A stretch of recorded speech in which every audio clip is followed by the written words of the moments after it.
제18장 인간관계. 인간관계는 사랑과 안전을 바라는 기본 욕망과 밀접한 관련이 있다. 그래서 인간관계를 이야기하면 곧 우리의 가장 내밀한 감정이 화제로 이어진다. 그렇기 때문에 좋든 좋지 않든 관계는 지극히 소중하다. 감정을 해방시키는 과정에서는 모든 것이 동등하게 소중하다. 감정은 프로그램이라는 점을 상기해야 한다. 즉, 감정은 학습된 반응으로서 어떤 목적이 있는 경우가 많다. 그 목적은 남의 감정에 어떤 영향을 끼쳐 나에 대한 상대방의 감정에 영향을 주고 내 마음속의 목표를 이루는 일과 직접 결부된다. 이 장에서는 흔한 감정 반응을 살펴보고 그 진정한 목적은 어떤 것인지를 알아볼 것이다. 감정 반응은 사랑과 무관하다. 사랑은 타인과 일체가 된 상태이기 때문이다. 사랑은 생겼다, 없어졌다 하는 감정이 아니다. 사람들이 사랑이라고 이해해 사람들 사이에 흔히 사랑으로 통하는 것은 대개 애착과 의존, 소유욕이다. 부정적 감정.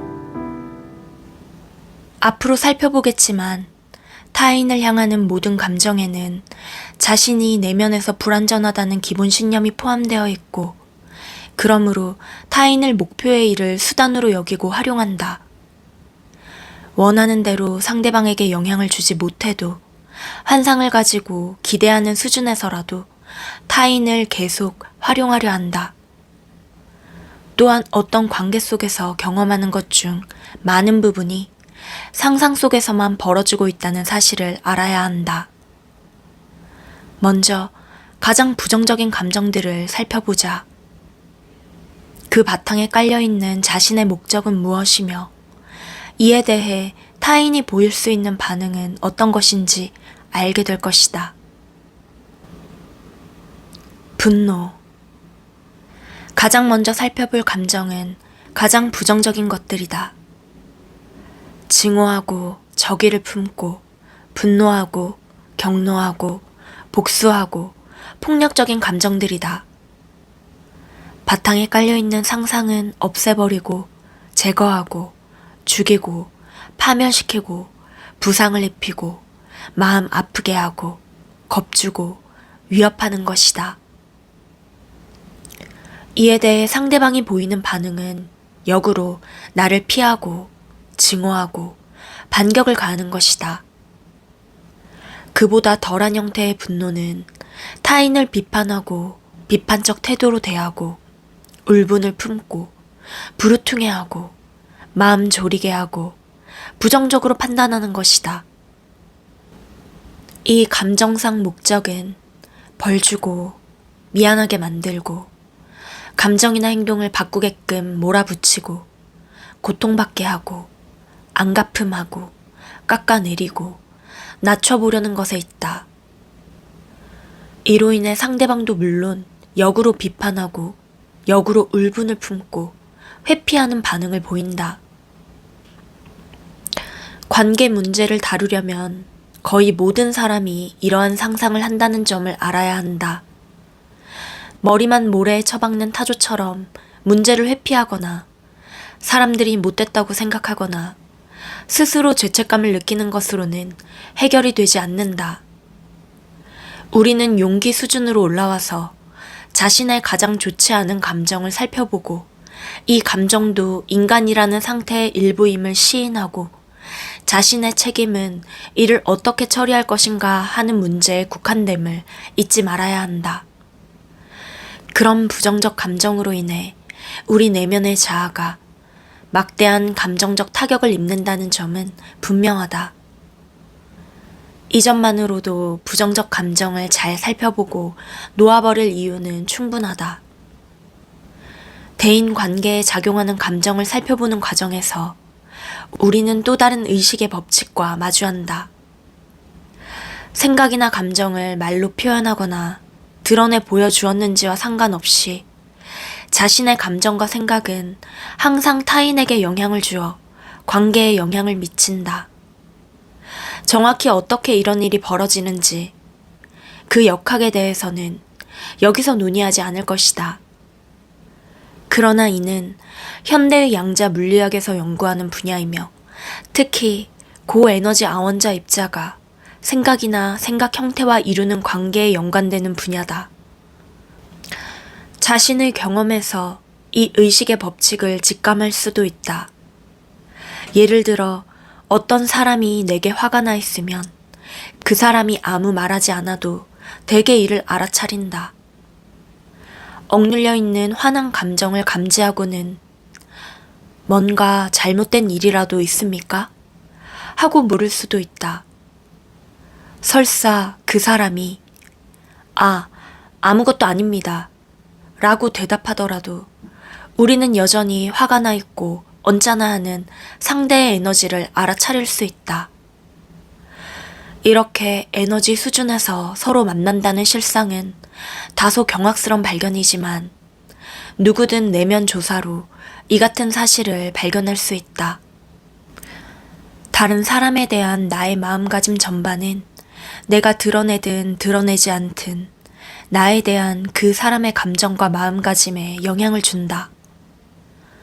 우리 사회에서 여자들은 남자들보다 직감적이다. 일반적으로 여자는 남자보다 자신의 생각과 감정을 타인이 알고 있다고 의식적으로 자각한다. 심령 능력자라 불리는 사람들 역시 이런 직감의 전문가일 따름이다. 이러한 실상과 처음 마주치면 일종의 가벼운 편집증을 겪기도 한다. 어릴 때부터 배운 대로 사람들은 생각과 감정은 사적인 일이어서 다른 사람과는 상관없으며 모든 마음은 따로 떨어져 있고 감정은 몸의 범위 안에서만 일어난다고 믿고 있다. 그러나 이 방면의 연구를 보면 내가 타인에게 품는 감정들은 상대의 태도에 반영되어 내게 되돌아오며 내가 마음가짐을 바꾸면 상대도 갑작스레 태도가 바뀐다는 사실을 알게 된다. 타인에게 품는 감정 때문에 우리는 항상 무의식적으로 타인에게 영향을 준다. 더욱 직감적인 사람이 되면 전에는 너무 순진했다고 웃는다. 또한 심령 능력과 초심리학의 세계를 더 연구해보면 생각과 감정은 전문 심령 능력자들이 지구 반대편에 앉아서도 읽어낼 수 있는 것임을 알게 된다. 위와 같은 초기 편집증을 극복하려면 자신의 행위를 정화하는 수밖에 없다. 정화할 면을 알아내는 일은 쉽고 간단하다. 다른 사람이 나에 대해 알면 곤란한 것이 무엇인지 살펴보고 그것을 항복하는 일에 들어가는 것이다. 관찰해보면 극심하게 부정적인 감정은 반향을 불러일으켜서 본인에게 해로운 결과를 낳으며 인간관계에 깊은 영향을 미친다는 것은 명백한 사실이다. 다른 사람들은 단지 내가 그들에게 투사하는 바를 되비출 뿐이다. 증오에 찬 사람은 자신이 지극히 불유쾌한 세상에 살면서 많은 이의 증오를 받고 있다고 느낀다. 그에게는 외부 상황과 세상이 지극히 불쾌하게 보인다. 그가 보지 못하는 것은 이런 상황을 모두 스스로 창조한다는 점이다. 우리는 타인을 향한 분노의 감정으로 상대방을 처벌해 고통을 주면 좋겠다는 비밀스러운 소망이 있다. 그러나 실제로는 타인에게 나를 미워해도 좋은 이유를 제공하고 있을 뿐이다. 아울러 상대방의 보복과 자신의 무의식적 죄책감에 공포를 느끼며 살기도 하고 이로 인해 육체적으로 병이 생기는 경우도 많다. 내가 느끼는 분노와 울분은 모두 나의 인식, 즉 내가 주어진 상황을 보는 관점에서 기인한다는 점을 알아야 한다.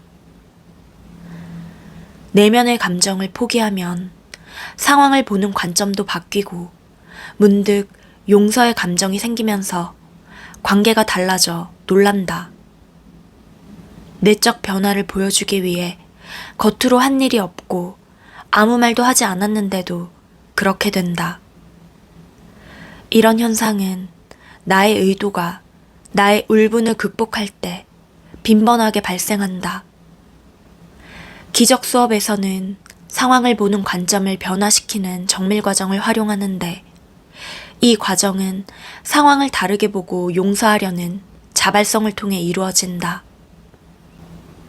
용서의 기적적인 힘을 이야기했을 때 예수가 의도한 바가 이것이다. 매우 흥미롭게도 적을 축복하고 사랑하라는 예수의 강력한 충고에는 과학적 근거가 있다. 낮은 감정은 에너지로서 진동 주파수가 낮고 힘이 약하다. 그래서 분노나 증오, 폭력, 죄책감, 질투, 그 밖에 다른 부정적 감정의 낮은 에너지 상태에 있을 때 우리는 정신적으로 타인에게서 상처받기 쉽다.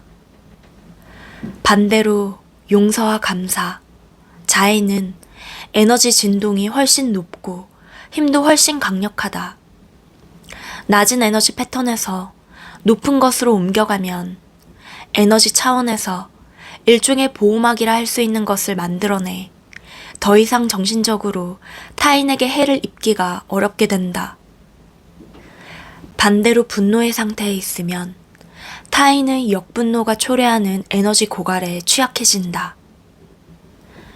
다른 사람들에게 진정으로 영향을 미치고 싶으면 그들을 진정으로 사랑해야 한다. 그때 나에 대한 그들의 분노는 본인들에게 해로운 결과를 가져올 뿐 내게는 아무 영향이 없다. 이것이 법구경에서 부처가 말한 지혜다. 증오는 증오로 정복하는 것이 아니다. 증오는 사랑으로 정복하는 것이다.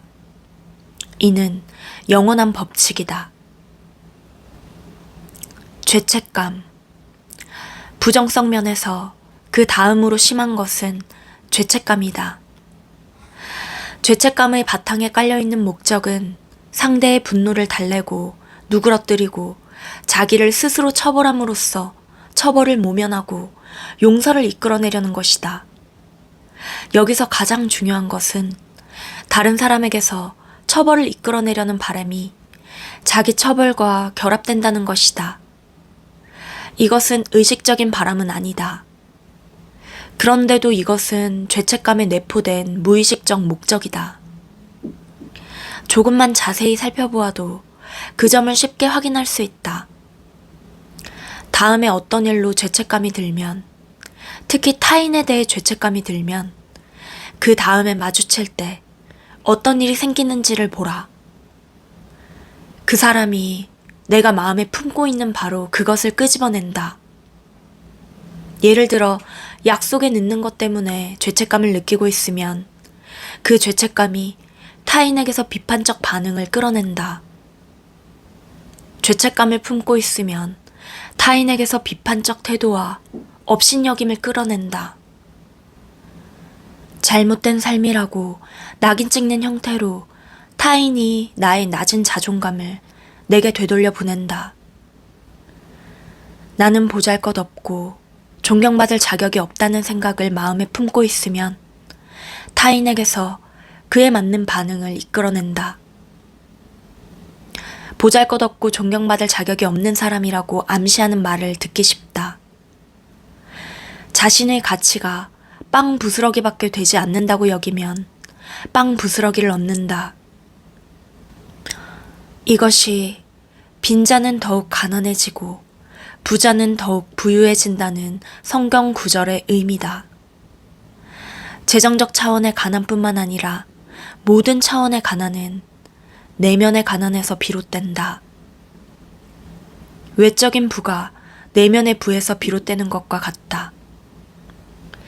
타인이 자신에 대한 비판과 공격을 멈추기를 원한다면 해결책은 죄책감과 죄책감이 초래한 모든 감정을 놓아버리는 일에 들어가는 것이다. 대인 관계에서 감정이 하는 역할을 빠르고 명확하게 알기 위한 가장 간단한 방법은 타인이 내 내면의 생각과 감정을 의식적으로 알아차린다고 넘겨짚는 것이다. 이 같은 짐작은 틀린 것이 아니다.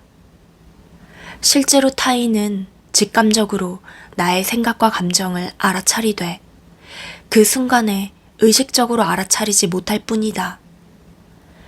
그래서 타인은 마치 내면의 감정을 알고 있는 것처럼 내게 반응한다. 인간관계는 전반적으로 마치 상대방이 내 마음속 감정을 알아차리고 있는 듯이 진행된다. 타인이 나의 생각과 감정을 모른다는 이런 공상을 계속 품고 있다면 개들마저도 제깍 안다는 점에 주목하라. 인간의 정신이 개의 정신만 못하다고 정녕 생각하는가?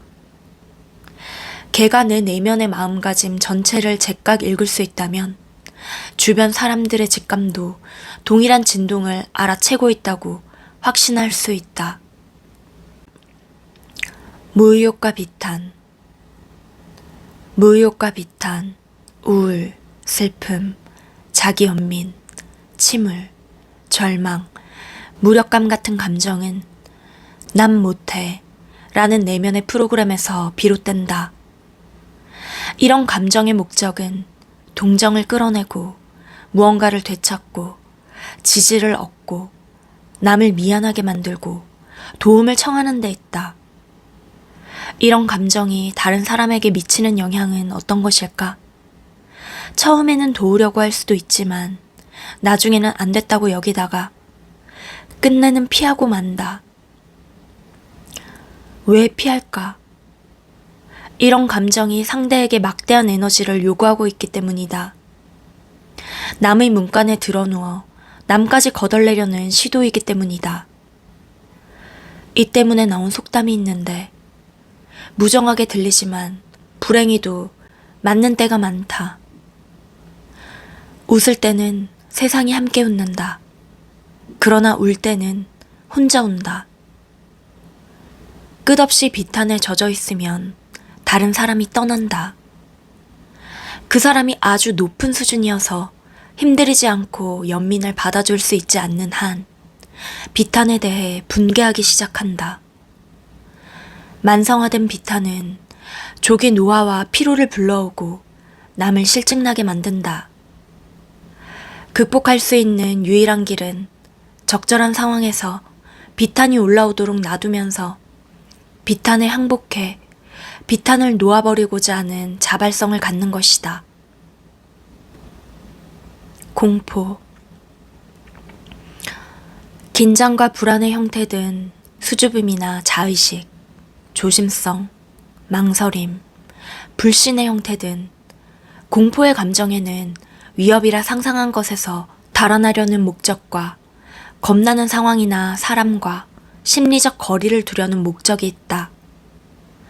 역설적으로 앞에서 지적했듯이 공포는 힘이 강력하기 때문에 공포를 마음에 품고 있는 것 자체가 두려워하는 바를 삶에 끌어들일 여지가 있다.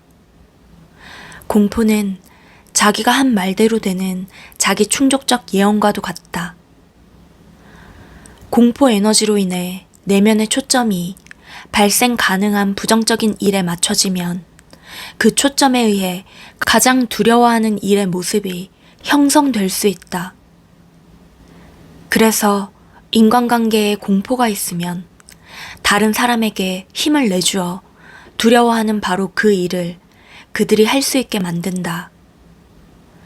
공포에서 벗어나는 길은 발생할 법한 최악의 시나리오를 살펴본 후에 시나리오가 불러일으키는 감정을 살펴보고 감정을 포기하는 일에 들어가는 것이다. 다른 감정과 마찬가지로 공포도 구성 요소로 분해할 수 있고 각 요소는 쉽게 포기할 수 있다. 예를 들어 공격적 비판에 대해 공포가 있다고 하자. 이렇게 자문한다. 발생 가능한 최악의 시나리오는 어떤 것일까? 질문하고 나니 그 공포가 자부심 때문에 생긴 것임을 알게 된다. 자부심을 인정하고 포기하자 공포가 제풀에 사라진다. 다른 예로 어떤 관계에서 공포를 느끼고 있다. 그 공포를 분해해보면 그것이 사실은 마음속 분노에 대한 공포일 수 있다. 나의 분노에 대해 상대방이 복수할 것이라는 공포다. 이 경우에도 마찬가지로 분노를 포기하면 공포가 저절로 사라진다. 자신이 없는 사람은 두려움에 차 있으므로 질투하고 매달리고 강한 소유욕을 보이고 관계에 집착하기 쉬운데 이렇게 하면 항상 좌절이 온다.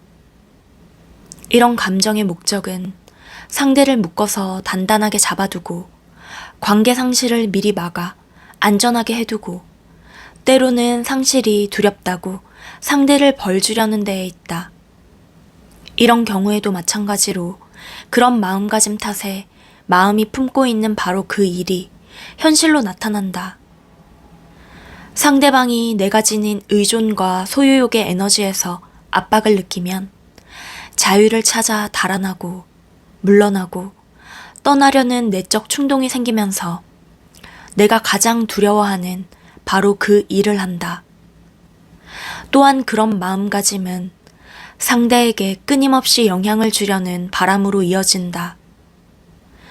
사람들은 자신을 지배하려는 바람을 직감적으로 알아채기 때문에 저항한다. 그러므로 이런 저항을 포기하게 하는 유일한 길은 사람들에게 영향을 주려는 바람을 애초에 놓아버리는 것이다. 이는 내면의 공포가 올라오는 대로 놓아버리는 것을 의미한다. 자부심. 자부심은 우리 사회에서 흔히 용납되는 감정으로 완벽주의나 정돈, 시간 엄수, 믿음직함, 좋은 됨됨이, 지나친 청결, 일 중독, 지나친 야심, 성공, 도덕적 우월성, 예의 바름의 형태를 취한다. 자부심이 악화된 형태로는 오만이나 자랑, 허영, 우쭐함, 편견이 있다. 영적 차원에서는 불신자를 살해하는 것을 옳은 일이라 하는 것이 자부심에 해당한다. 이처럼 타인을 향하는 자부심의 목적은 감탄을 자아내고 비판과 거부 반응을 피하고 받아들여지고 중요한 사람으로 여겨짐으로써 자신이 쓸모없는 인간이라는 내면의 느낌을 극복하기 위해서다. 그러나 불행하게도 그 반향으로 타인에게 생기는 감정은 부러움이나 경쟁심, 심지어 증오이거나 쉽게 이용해 먹을 수 있겠다는 느낌일 때가 많다. 자부심을 살펴보면 대개 진정한 자존감의 대체물임을 알 수 있다. 이 같은 현상을 많은 사람이 신과의 관계에서 보이고 있다는 점 또한 흥미롭다. 즉, 자신이 신에게서 어떤 반응을 끌어낼 수 있다고 믿는데 무의식적으로 그렇게 믿는 경우가 많다. 신이 나한테 미안하게 느낄 거야. 신이 내게 보복할 거야. 신이 나를 벌할 거야. 신이 나에 대해 만족해 할 거야. 신이 나를 더 좋아할 거야. 와 같은 신념이 그 예다. 충분한 자존감이 있으면 내면의 겸손과 감사에서 동기를 부여받으므로 타인이나 신에게서 애정을 끌어낼 필요가 없다. 누가 나를 좋아하기를 더 이상 바라지 않으면 어느새 사람들이 나를 좋아한다. 남들의 구미에 맞추고 그들을 조종해서 인정받으려 하지 않으면 어느새 정말로 존경을 받는다. 노여움을 달래고 아첨하고 경의를 표하고 자기를 낮추고 뭐든 받아들이는 형태로 나타나는 자기 폄하는 호의적인 대우를 받아 자기식대로 하기 위해 남들의 에고에 영합해 그들에게 영향을 주려는 시도다.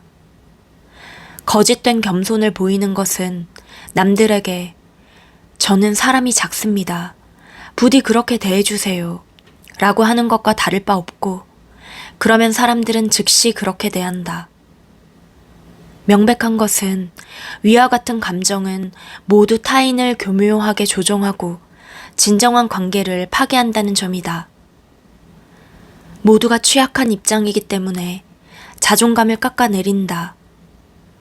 따라서 자부심의 수준에서는 자신이 무사하고 평안하다고 생각할 수도 있지만 자부심은 기본적으로 취약하기 때문에 항상 방어적인 태도가 따라온다.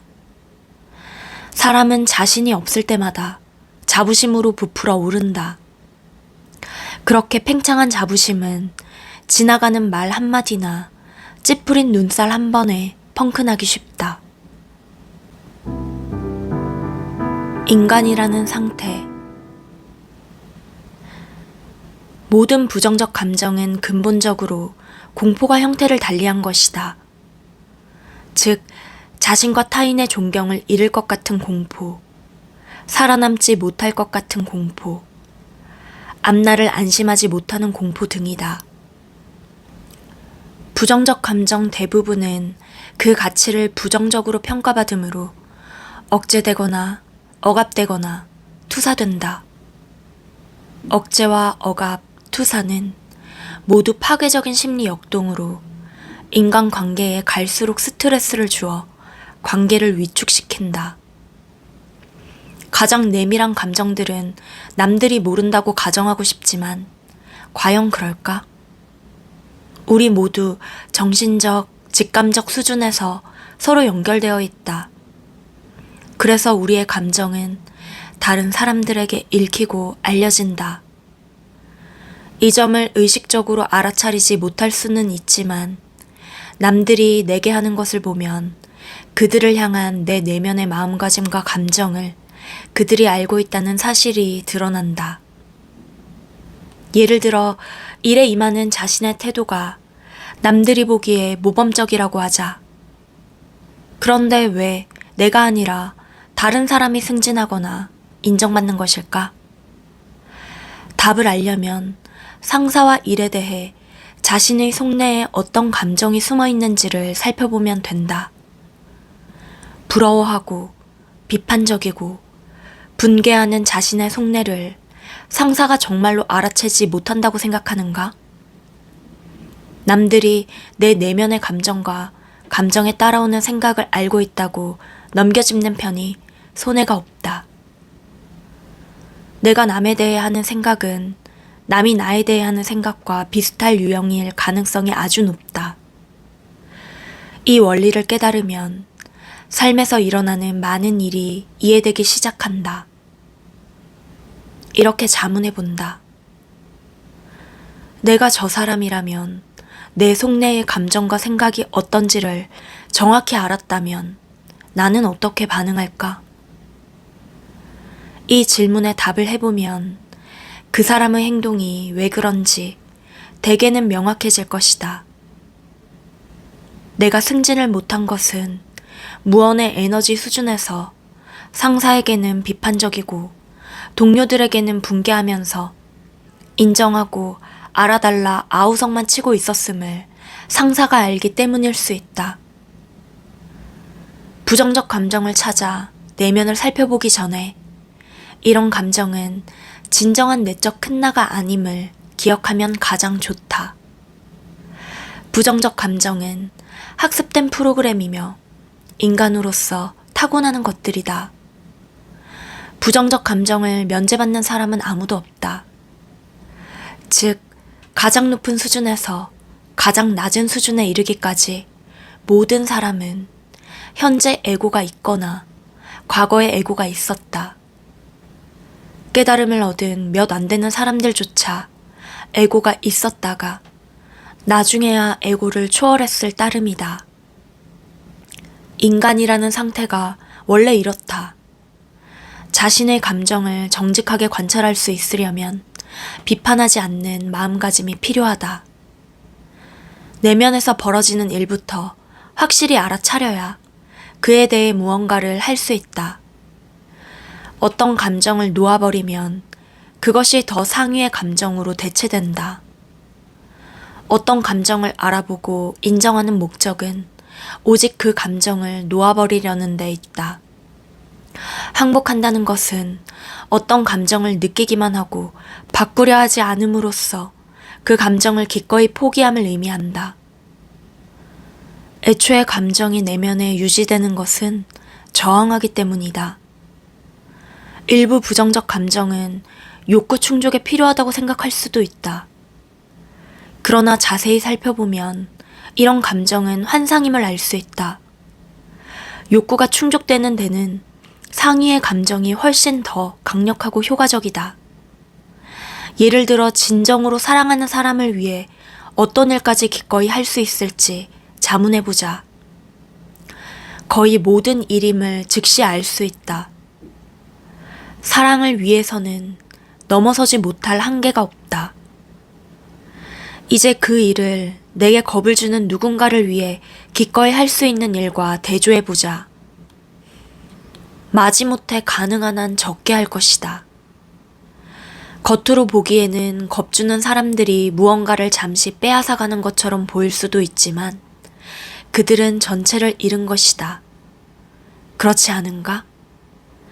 그들의 승리는 피상적이고 일시적이며 심지어 진짜 승리도 아니다. 겉으로 보기에만 승리일 뿐이다. 세상은 결국 바뀌기 때문에 겁주는 사람들은 자신이 파멸할 씨앗을 뿌리는 것과 같다.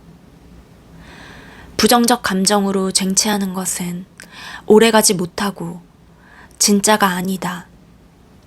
만족을 주지도 못한다. 옆구리 찔러 절받기와 같다. 진정한 행복은 둘 다 이기는 상황에서 온다. 나는 이기고 상대는 진 상황의 대가는 증오와 낮은 자존감이다. 내가 다른 사람을 이용하려고 애쓰고 있으면 그 사람은 언제나 그 사실을 안다. 감정을 포기하는데 어려움이 있다면 그 감정의 의도를 살펴보면 도움이 된다. 이 감정의 목적은 어떤 것일까? 타인에게 어떤 영향을 줄 수 있다고 보고 그런 영향을 주려는 것일까?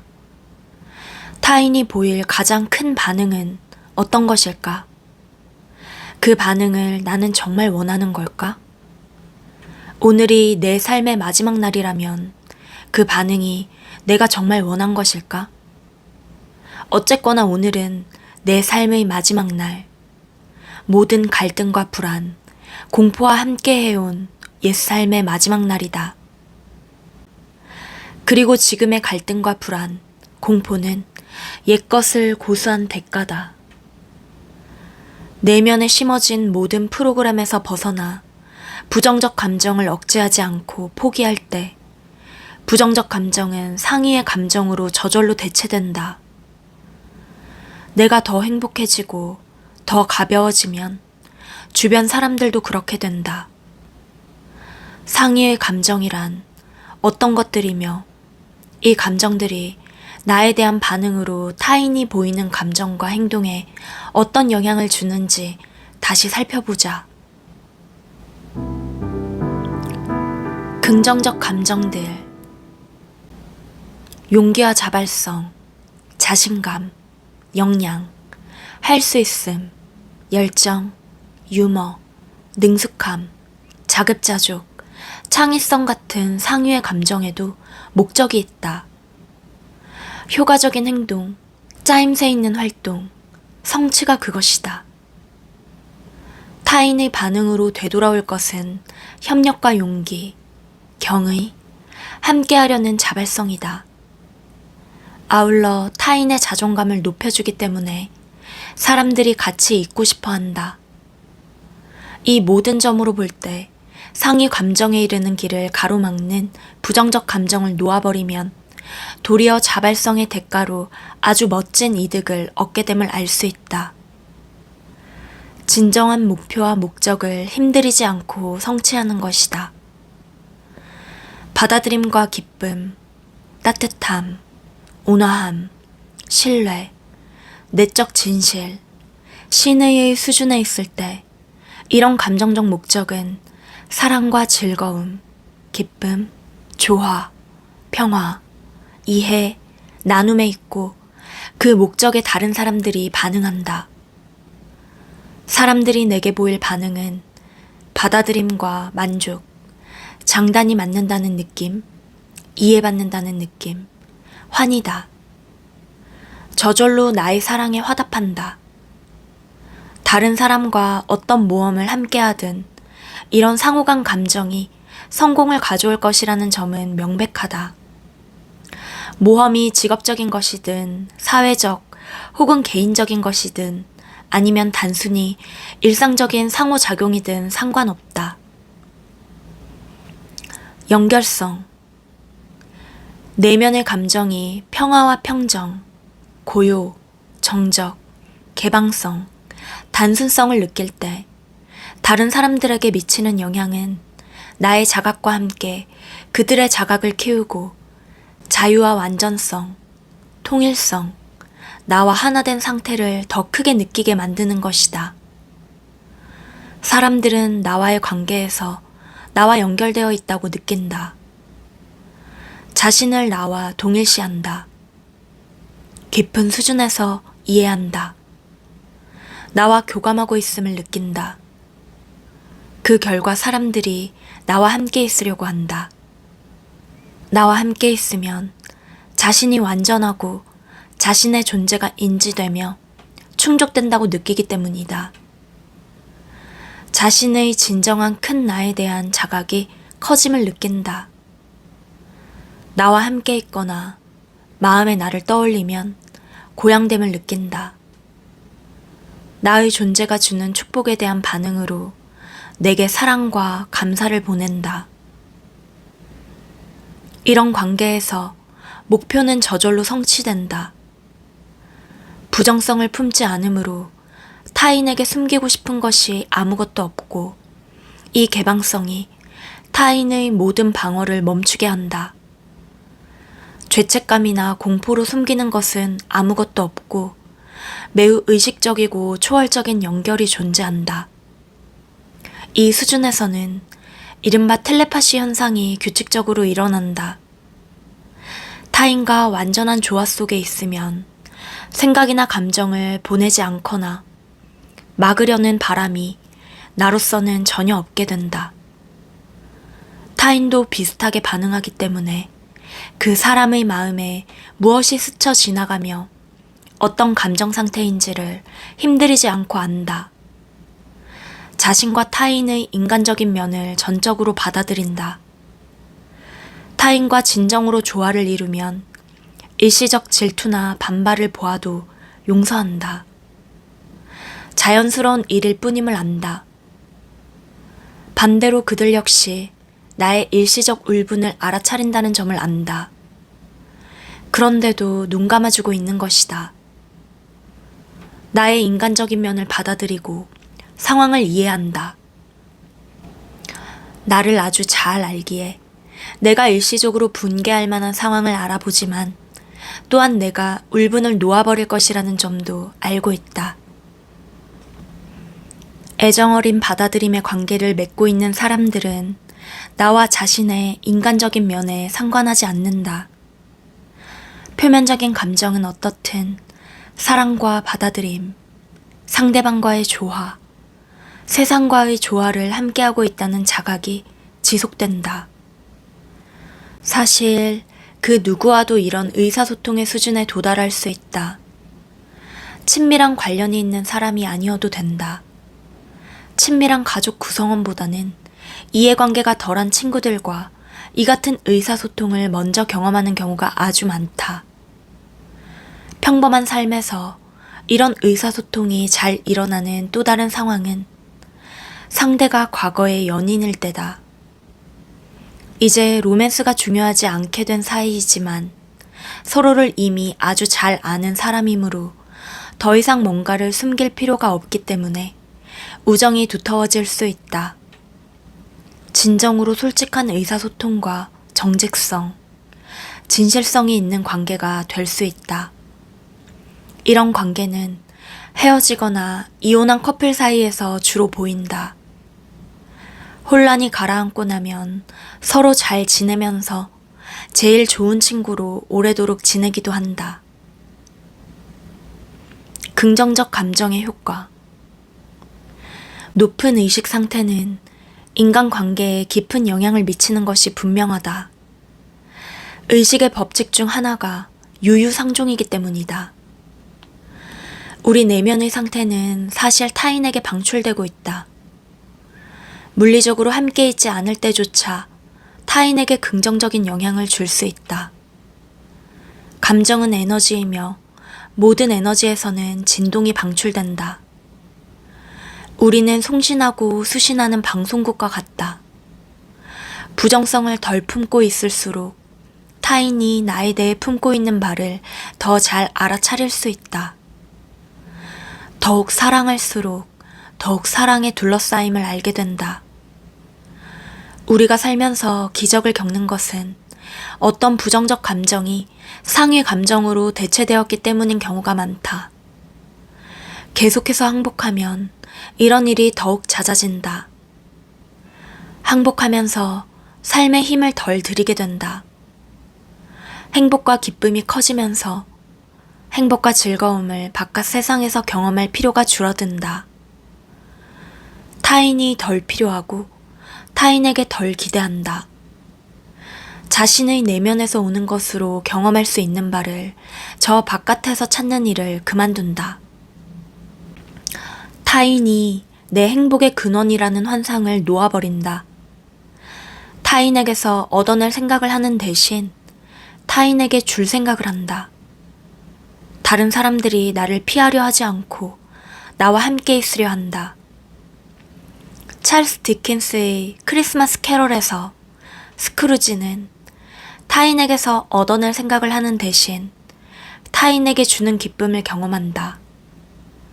이런 탈바꿈의 환희를 우리 모두가 얻을 수 있다. 지적 능력으로 판단하기에는 서로 관련이 없어 보이는 사건들의 발생을 설명하기 위해 칼 융은 동시 발생 내지 동시성이라 일컫는 현상에 대해 서술했다. 더욱더 항복하면 이런 유형의 경험을 흔하게 겪는다. 1년가량 놓아버린 기법을 수행한 어느 경영자가 들려준 경험이 동시성 현상을 증명한다. 저는 직원 수가 50명 정도인 작은 기업의 사장이었습니다. 회사의 부서 하나를 이끌게 하려고 젊은 유망주 한 사람을 키웠는데 알고 보니 이 친구가 아주 미숙했습니다. 자기를 위해 진행된 모든 일에 감사와 협력으로 부응하는 대신 허세와 요구만 많아지고 다소 피해망상적인 태도를 보였습니다. 끝내는 곧 있을 이사회 때 회의장에 들이닥쳐 터무니없는 비난과 요구로 난장판을 만들어 놓겠다고 호언하기에 이르렀습니다. 그 친구의 비난은 모두 쉽게 반박할 수 있는 것이긴 했지만 전체적으로 끔찍한 일을 겪게 될 것 같았습니다. 며칠 동안 그가 으르렁대는 꼴은 혐오스러울 따름이었습니다. 이사회가 오후 1시로 예정되어 있는 날, 저는 그 친구에 대한 생각으로 화가 난 채 운전하는 중이었습니다. 그러다 문득 모든 것을 놓아버렸습니다. 그에 관한 일에서 완전히 항복했습니다. 그 친구 속에 겁먹은 아이가 보이면서 그에게 사랑을 보내기 시작했습니다. 불안감은 모두 사라지고 그에게 동정 어린 사랑을 느꼈습니다. 시계를 보니 12시 30분이었습니다. 사무실에 도착하니 비서가 그 친구가 들어와서 모든 것을 철회하겠다고 했다는 말을 전했습니다. 마지막 순간에 마음을 바꾼 것이었습니다. 비서에게 그 친구가 몇 시에 사무실에 들어왔는지 물었습니다. 그녀는 이사회가 곧 열릴 참이기도 해서 특별히 그 시간을 적어두었다고 했습니다. 그가 마음을 바꿨다고 알렸을 때 시계를 보았던 것입니다. 그 시간은 정확히 12시 32분이었습니다. 기대에 놓아버림. 내가 원하는 바를 얻으려고 다른 사람에게 압력을 가하면 그 사람은 자동적으로 저항한다. 압박감을 주려고 애쓴 것이기 때문이다. 더 세게 밀어붙일수록 더 세게 저항한다. 그 사람이 두려움 때문에 내 요구대로 양보할 수는 있지만 결국 나는 내가 얻은 바를 잃게 된다. 이런 저항은 우리 모두에게 있다. 저항이 무의식적으로 작용할 때 이를 자각할 수 있는데 이때 우리는 변명과 그럴듯한 설명을 늘어놓는 방법으로 자각을 회피한다. 앞에서 언급했듯이 로버트 링어는 자신의 책 협박으로 얻어내기에서 이 현상을 소년-소녀 이론이라고 불렀다. 소년이 소녀를 만난다. 소년이 자신을 원한다는 것을 알기가 무섭게 소년은 콧대를 바짝 세운다. 그래서 소년이 포기하려고 마음먹자 소녀가 소년을 원하고 도리어 소년은 냉담하게 행동한다. 판매 노력에 대한 구매 저항을 해명하기 위해 이 현상을 적용할 때 구매 저항을 피할 수 있는 한 가지 방법이 있다. 우리의 책임은 노력하는 것까지며 결과까지 확정 지으려고 애쓸 일은 아니라고 생각하는 것이다. 또 다른 방법은 타인에게 원하는 바가 있어 생긴 감정을 항복하고 기대와 욕망의 형태로 그 사람에게 가하던 압박을 놓아버리는 것이다. 그러고 나면 상대는 마음에 여유가 생겨 승낙하거나 애초에 내가 바랐던 일에 스스로 알아서 착수하기도 한다. 이 같은 심리 역동의 예로 이혼 과정 중에 놓아버린 기법을 수행한 남자의 이야기가 있다. 이혼 과정에서 남자와 여자는 남자가 원하는 물건 하나를 놓고 치열하게 입씨름을 벌였다. 남자의 요구에 여자는 안돼를 거듭할 뿐이었다. 그러던 가운데 남자는 원하는 물건에 대해 항복했다. 이제 여자가 물건을 양보하든 양보하지 않든 상관없었다. 마음에서 물건을 놓아버린 순간 갑자기 여자가 남자 쪽으로 몸을 돌리더니 물건을 양보할 뿐더러 아예 포장해서 보내주겠다고 했다. 이 일화는 매우 간단하면서도 참으로 우아하고 효과 있게 관계를 명확히 하는 방법을 보여준다. 먼저 문제 상황에서 상대에 대해 남몰래 어떻게 느끼고 있는지를 살펴본다. 그리고 상대가 그런 생각과 감정을 알아차리고 있다고 넘겨짚는다. 그런 다음 상대의 입장이 되어 나라면 어떻게 반응할지를 그려본다. 아마도 현재 상대의 행동은 내가 그 입장이라면 했을 바로 그 행동일 것이다. 이제 목표는 문제와 관련해 긍정적 사고와 감정이 있는 공간으로 올라갈 수 있을 때까지 모든 감정을 놓아버리는 것이다. 긍정적 공간으로 올라가고 나면 달라진 감정을 상대가 알아차리고 어떻게 반응할지 상대의 입장이 되어서 그려본다.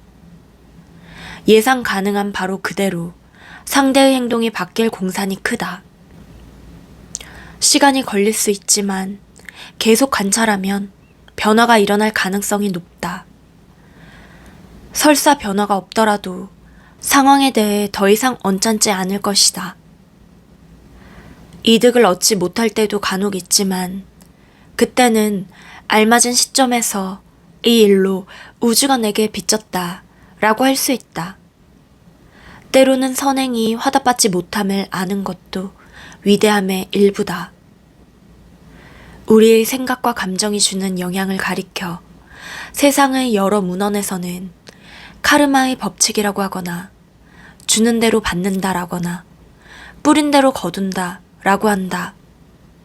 시간 지연 때문에 이 법칙의 작용을 보지 못할 때도 많다. 예를 들어 지인이 200달러를 빌려가서 약속한 날짜에 갚지 않았다. 1년 동안 울분을 느꼈고 불편한 감정 때문에 그 사람을 피했으며 울분을 품고 있는 것에 대한 죄책감까지 겹쳤다. 마침내 울분으로 괴로운 사람은 울분을 품고 있는 사람뿐이며 그 때문에 마음의 평화를 잃고 있다는 점이 분명해졌을 때 울분을 놓아버리려는 자발성이 생겨났다. 이 시점에서 울분은 놓아버림이 꽤 쉬웠기 때문에 돈을 빌려간 사람은 용서를 받았다. 그 $200는 쪼들리는 사람에게 빌려준 돈이라고 여기는 방향으로 새로운 맥락에서 사건을 보게 되었다. 몇 달이 되지 않아 그 사람과 우연히 마주치는 일이 생겼는데 그가 불쑥 빌린 돈 때문에 걱정했습니다. 이거 $200입니다. 라고 했다. 달라고 하지도 않았는데 빌려준 돈을 받은 것이다. 기대하거나 분개하기 때문에 타인에게 원하는 바를 얻는데 지장이 생긴다. 타인과 관련해 어떤 특별한 상황에 처하기 전에 그 사람에 대한 기대를 항복하면 매우 효과적이다.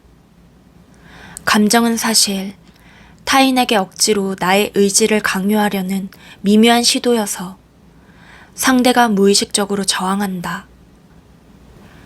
만족스러운 관계를 쉽게 이루는 방법은 가능성 있는 최상의 결과를 마음에 사랑스럽게 그리는 것이다. 반드시 서로에게 이로울 일, 둘 다 이기는 상황이라야 한다. 모든 부정적 감정을 놓아버리고 그저 마음에 그림을 품는다. 일이 되든 안 되든 상관없다고 느껴지면 정말로 항복한 것이라고 할 수 있다. 그렇게 되어도 좋고 그렇게 되지 않아도 좋다. 따라서 항복한다는 것은 수동적인 것이 아니다. 긍정적인 방법으로 능동적으로 움직이는 것이다. 항복하면 더 이상 시간의 압박을 받지 않는다. 좌절은 어떤 일이 자연스럽게 제 시간에 일어나게 하는 대신 당장 그 일이 일어나기를 원하는 것에서 생긴다. 참을성은 놓아버렸을 때 따라오는 부수 효과이고 참을성 있는 사람과 잘 지내기란 아주 수월한 일이다. 참을성 있는 사람은 끝내 원하는 바를 얻는다는 점을 알자. 놓아버림에 저항이 생기는 이유 한 가지는 바람과 기대를 놓아버리면 원하는 바를 얻지 못할 것이라는 환상이다. 원하는 바를 얻으려고 계속 압박하지 않으면 잃어버릴까 두려워한다. 우리의 마음은 어떤 것을 얻으려면 그것을 원해야 한다고 생각한다. 이 문제를 조사해보면 어떤 일이 생기는 것은 결정 때문이며 선택은 의도에서 비롯된다는 점을 알게 된다. 우리는 선택의 결과를 얻는 것이지 바라고 생각하는 것을 얻는 것이 아니다. 이는 무의식적 선택일 때조차 그렇다. 바람이 주는 압박을 항복할 때 우리는 혼란 없이 더욱 현명하게 선택하고 결정한다. 우리는 행복은 벌어질 일을 어떻게 통제하느냐에 달려있는 것이며 속이 상하는 것은 이를 구성하는 사실들 탓이라고 생각한다. 실제로는 그런 사실들에 대해 내가 갖는 감정과 생각이 속을 썩게 하는 진짜 원인이다. 사실들은 그 자체로는 중립적이다. 사실에 내가 부여하는 힘은 받아들이거나 받아들이지 못하는 나의 마음가짐과 전반적 감정 상태에 기인한다. 어떤 감정에 빠져 헤어나지 못한다면 그것은 그 감정이 자신을 위해 어떤 일을 이루어 줄 것이라고 여전히 남몰래 믿고 있기 때문이다. 성관계. 오늘날엔 성 관련 자료를 입수할 수 있는 곳이 많고 성적 경험을 할 수 있는 기회가 다양해서 대부분 자신이 성적으로 해방되어 있는 편이라고 생각한다. 하지만 그 해방은 지적인 면과 행동 측면에 치우쳐 있다. 감정과 경험 면에서는 여전히 한계가 크고 감각 면에서도 한정되어 있다. 모든 경험은 의식 그 자체에서 일어난다. 그래서 어떤 성 경험을 할지는 다른 경험과 마찬가지로 자각과 내적 자유의 전반적 수준에 의해 결정된다. 성 경험에 대한 감정을 포기할수록 성 경험이 한정되는 정도가 분명하게 드러난다. 성에 대해 완전히 항복하면 마치 이전까지는 2차원적이었던 경험에 세 번째 차원을 추가한 것처럼 변한다. 어떤 여성은 이렇게 표현했다. 마치 이전까지는 바이올린 소리만 듣다가 거기에 첼로가 추가되고 그 다음엔 플루트가 추가되는 식으로 계속 이어져서 이제는 경험이 완전히 가득 차 있고 모든 것을 포괄합니다.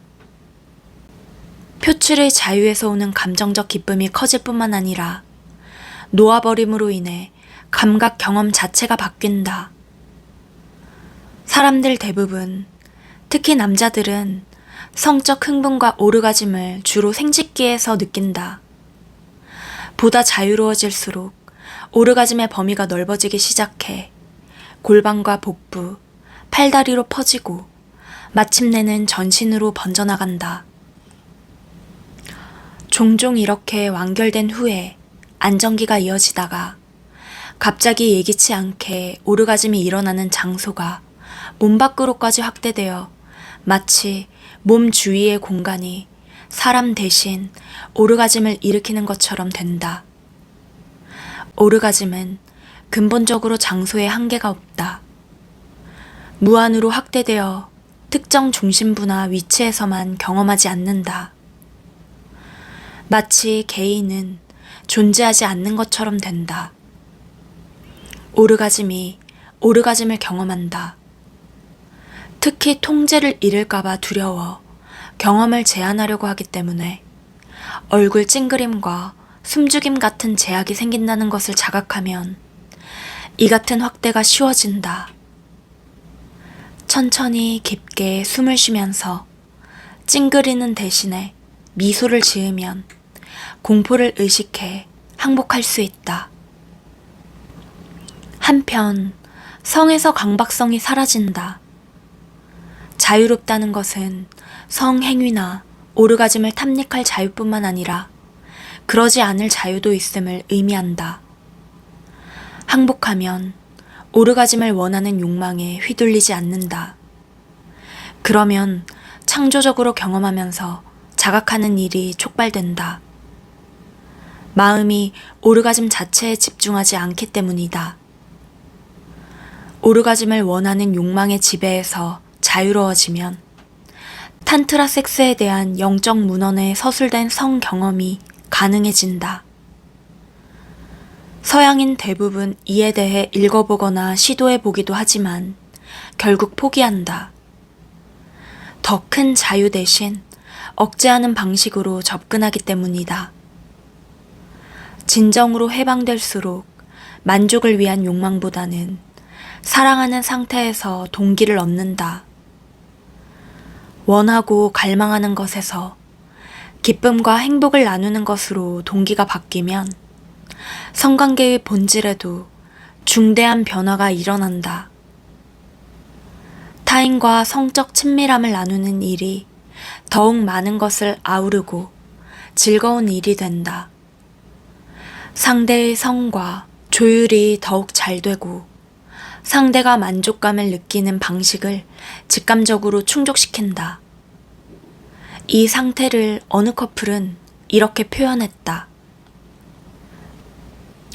마치 몸이 하는 일을 그냥 지켜보는 듯합니다.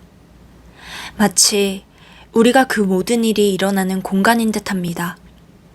한 사람의 욕망이나 공상을 갖자마자 다른 사람은 자동적으로 생각도 하지 않고 그것을 충족시키려는 행동에 들어갑니다. 마치 정신적으로 연결되어 있는 듯합니다. 공상에 대한 내면의 감정을 받아들이면서 상대가 어떤 반응을 보일까에 대해서는 놓아버립니다. 또 성이 더욱 다채롭게 변화하고 빈도도 잦아집니다. 전에는 금요일과 토요일 밤에 시간을 가졌습니다. 이제는 사랑을 한 번에 여러 날 동안 나누기도 하고 때로는 몇 주 동안 나누지 않기도 합니다. 항상 새롭습니다. 절대로 똑같지 않습니다. 놀랍게도 계속해서 더욱더 나아집니다. 매번의 오르가즘이 직전의 것보다 나은 듯합니다. 사랑 나누기가 너무 즐겁다 보니 오르가즘에는 신경 쓰지 않을 때가 많은데도 그렇습니다. 오르가즘이 일어나면 좋고 일어나지 않아도 좋습니다. 결말과는 상관없이 친밀하게 함께 보내는 시간에서 만족과 자유를 얻습니다. 어떤 남자는 이렇게 이야기했다. 저희 관계가 얼마나 섹스에 좌우되었는지 전에는 전혀 몰랐습니다. 정말로 강박적이었습니다. 섹스 기회를 놓칠까봐 늘 두려웠습니다. 즐거움을 얻을 기회를 놓치고 싶지 않았습니다.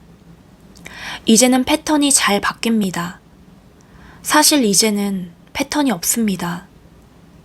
섹스를 하면 하고, 할 때는 아주 좋습니다. 하지 않을 때에는 섹스에 대해 생각조차 안 합니다. 전에는 마음속에 항상 섹스가 있었지요. 여자들은 의뢰 싫다고 했고요. 그런데 이제 제가 별로 신경 쓰지 않으니까 여자들이 되게 먼저 제안하거나 좋다고 합니다. 이제는 제 자신보다 상대에게 마음을 쓰게 되더군요. 전에는 사실 저의 이기적 목적에 상대를 이용했고 여자들은 직감적으로 이 점을 알았습니다. 이제 저는 그들에게 큰 사랑을 느낍니다. 정말로 그들의 안녕과 행복에 신경 씁니다. 단 한 번의 만남이더라도 말이죠. 입에 발린 소리를 할 필요가 없어서 정말 마음이 편합니다. 위 사례들을 보면 모자람에서 넉넉함으로 의식이 분명히 바뀐 것을 알 수 있다. 우리가 타인과의 섹스에서 자기 중심적으로 감정적, 육체적 즐거움을 얻는 데만 집중하면 분노와 좌절, 궁핍을 느낀다. 내가 더 다정해질수록 나도 타인에게서 더 받게 되면서 어느새 항상 사랑에 둘러싸이고 사랑으로 맺어질 기회에 에워싸인다. 다음과 같은 경험을 들려준 어느 여자의 경우도 그러했다. 저는 항상 과체중이었고 별로 예쁘지도 않습니다. 평생 저는 제가 보기 싫었습니다. 성적 매력이 있는 여자들을 질투하고 증오했습니다. 남자도 증오했죠. 저를 피했으니까요. 저는 자기 연민에 차 있었습니다. 심리치료를 받아보려고도 했지만 중간에 그만두었습니다. 치료자가 저 같은 사람보다는 젊고 매력적인 여자들에게 관심이 있다는 것이 분명했거든요. 스스로 돕는 자조기법을 여러 가지로 해봤고 자기 연민과 우울증만큼은 극복할 수 있었습니다. 더 좋은 일자리도 얻을 수 있었고요. 그렇지만 남자들은 여전히 저에게 관심을 보이지 않아서 성이나 연애 쪽으로는 잘 되지 않았습니다. 놓아버린 기법을 사용해 여자는 자신과 성에 대해 지니고 있던 모든 부정적 감정을 파고들었다. 감정들이 하나씩 올라오게 한 다음 놓아버렸다. 타인의 관심과 인정을 받고 싶은 심정, 자신을 드러내는 일의 공포, 거절당하는 일의 공포, 심지어 깊이 사랑받는 일의 공포를 차례로 놓아버렸다. 나는 사랑받을 자격이 없어. 누가 날 사랑하겠어. 라는 감정이 바탕에 깔려 있었다. 이런 감정들을 항복한 지 일주일도 되지 않아 데이트를 했다. 여자는 그 일을 이렇게 풀이했다. 너무 흥분한 나머지 식욕도 없어졌습니다. 아주 좋은 시간을 함께 보내고 나서 갑자기 비밀을 알게 되었습니다. 저는 이제 사랑을 바라는 대신 사랑을 주고 있었습니다. 삶 전체가 바뀌었습니다. 관심과 사랑을 간절하게 원하는 대신 저에게 관심과 사랑을 줄 힘이 있음을 압니다. 어디 가더라도 외롭고 사랑에 굶주린 남자들이 다 보입니다. 이전의 제 모습 그대로라서 그들이 무엇을 느끼고 있는지, 그들에게 뭐라고 말해야 할지, 제 자신을 어떻게 표현해야 할지를 압니다. 그들의 입장에서 깊이 공감하면서 그들의 가슴이 녹는 것을 지켜봅니다. 전에는 제가 워낙 굶주려 있다 보니 남자들이 제게 겁을 먹고 달아났죠. 알아들으셨어요? 굶주림. 그게 제 문제였습니다. 이제 저는 충만함을 느끼고 있으므로 그 충만함을 나누고 제가 알게 된 것을 나눕니다. 이제 사회생활이 너무 즐거워서 밥 먹을 시간도 없을 지경입니다. 1년 동안 16kg이 빠졌습니다. 다이어트를 전혀 하지 않았는데 말이죠. 먹는 일에 흥미를 잃었을 뿐입니다. 제게 뭔가 진정한 의미가 있는 만족을 얻고 있기 때문이죠. 그 만족이 워낙 새롭다 보니 약간 흥분해 있는지도 모르겠는데 머지않아 진정될 겁니다. 이제 진지하게 관심 있는 남자가 있거든요. 이렇듯 성은 의식 상태 전반을 반영한다. 공포와 한계를 놓아버릴 때 성이라는 삶의 일면이 확대되면서 훨씬 만족스러워지지만 행복에 반드시 필요한 것은 아니게 된다. 자유와 창조성이 강박성과 한계를 대체한다. 섹스는 보다 크게 표출하고 자각을 증대시키기 위한 또 다른 길이 된다. 비언어적으로 이해해 교감하는 기쁨이 성적 즐거움과 에고 팽창이라는 제한된 목표를 대체하면서 긴장 해소에 자기 중심적으로 사로잡히지 않는다. 여자가 말한 대로 비밀은 얻는 대신 주려고 할 때 자신의 모든 필요가 자동적으로 채워진다는 것을 자각하는 데 있다. 이 점에 대해 어떤 사람은 이런 말을 했다. 놓아버린 기법을 수행하는 친구들한테 개인 문제를 많이 듣고 있는데요. 연인이 없어서 문제라는 얘기는 없더군요.